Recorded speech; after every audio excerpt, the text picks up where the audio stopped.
Out on Charlotte County Speaks Facebook page and also at WCCFAM.com, where you can also listen to us streaming live on your iHeartRadio app. District 2, City Council Member Rachel Keesling. How you doing? Vice Mayor. Vice Mayor. I got that wrong. I don't want Bill getting all antsy. What? They didn't tell me.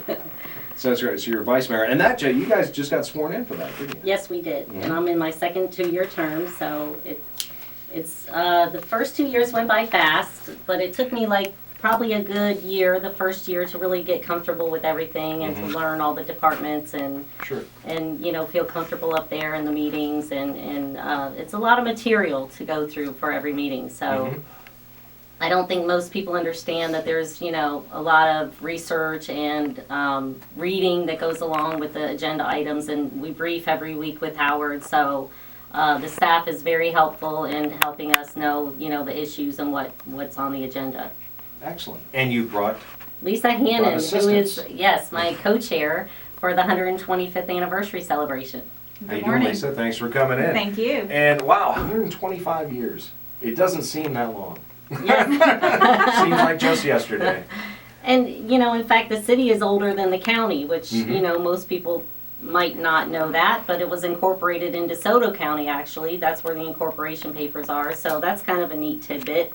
It's the only city in the county, which kind of makes our lives a little bit easier, because we're not, I sit on the Regional Planning Council down in Fort Myers, and there's 6 counties and cities, the cities inside those counties represented there, and there's a lot of, pulling and things with that, when you're competing with other cities, for the county resources. So it's pretty special in that regard that we're the only city here, and we've been here for 125 years. It's pretty cool. And tell us about some of the celebrations that's coming up. I just got your email the other day about the celebration lunch and dinner coming up. Right. The lunch and dinner is going to be on November 29th, and basically those are our 2 fundraisers, and we're raising funds to put on a huge party December 7th and 8th, which we'll talk about here in a little bit. So on November 29th, we're having a lunch they're both at the Charlotte Harbor Event and Conference Center. The lunch is going to feature the opening of the Centennial Time Capsule, and Vernon Peoples is also going to be there, and he's going to give a little presentation. And those who don't know, Vernon Peoples, huge local historian here. In fact, a Florida historian. Right, and he has published a book that I'm sure will be available there that day, chronicling there you 1880 to 1910, I believe. So it's the early days of Punta Gorda.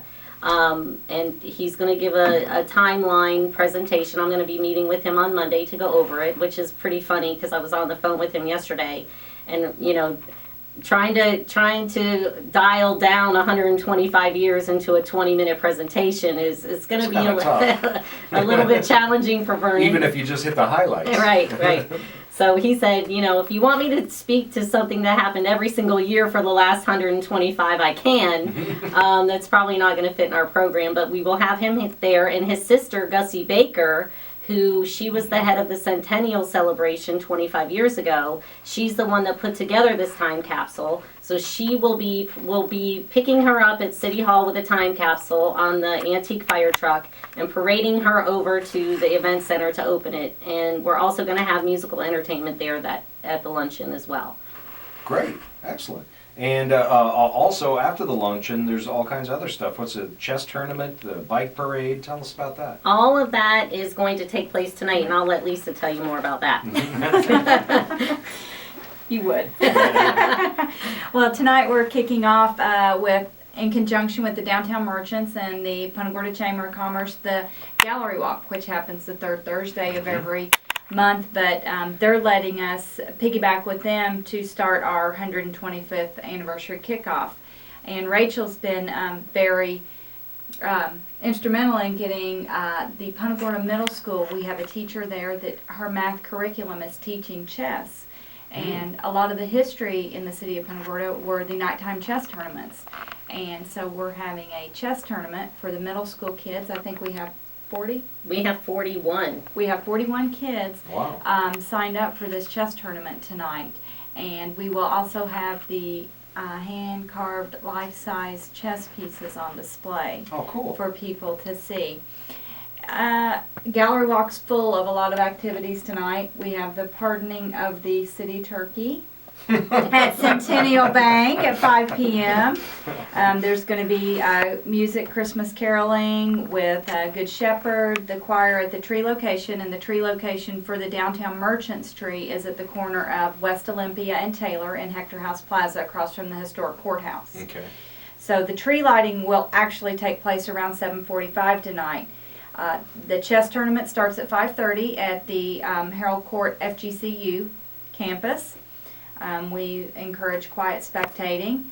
We have worked with Karen Freeman with Acme Bicycle, and she is hosting a lighted bike parade. Oh, cool.